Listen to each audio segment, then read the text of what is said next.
We're in the Uffizi looking at two portraits that were once joined as a diptych, so they would have been connected by a hinge.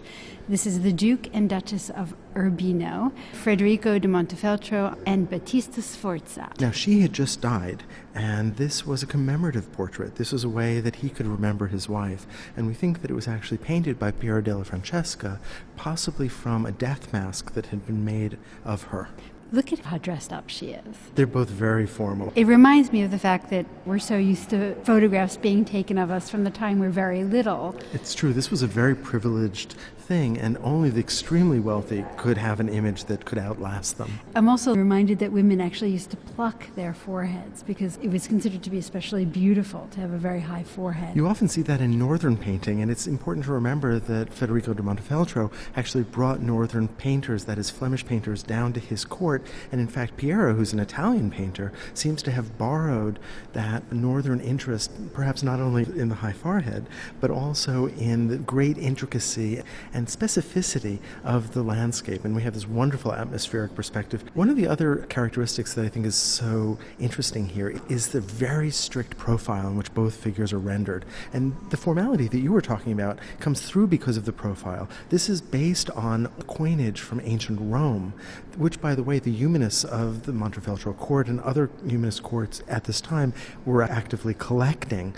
And if you think about a rendering of Caesar, or even on modern coinage, you generally have a perfect profile, and you see that here. The one interesting detail is that the portraits are almost always facing right, and here the Duke is facing his wife, facing left. Actually, we know that he had suffered wounds on his right side of his face. He was missing an eye. That's right, and part of his nose was missing. So that may have been the other reason why we only see the left side of his face. But there is that formality and power that comes from the profile pose, but also that bird's eye view of the landscape, so the figures tower over the landscape. So there really is symbolism in this painting, and there's actually symbolism outside of this painting as well. You had mentioned this was a diptych, and when this painting was closed, you would actually only see the exterior, and the exteriors are painted as well. Let's go have a look.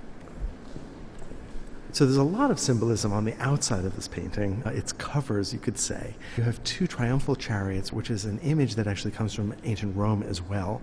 And on both of them, we can see the people that are portrayed on the inside of the painting. Right. On the back of Battista Sforza's portrait, we see her borne in a triumphal chariot, surrounded by figures who represent her virtues, and the same with the Duke. Also below that, we have these inscriptions in Latin.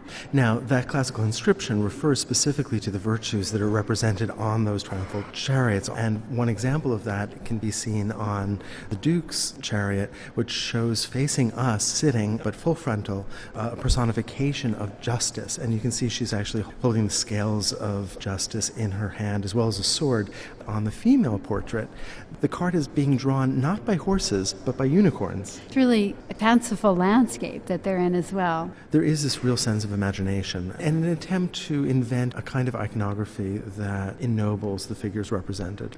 And we have that typical Piero della Francesca sense of geometry and formality that I think complements the portraits themselves.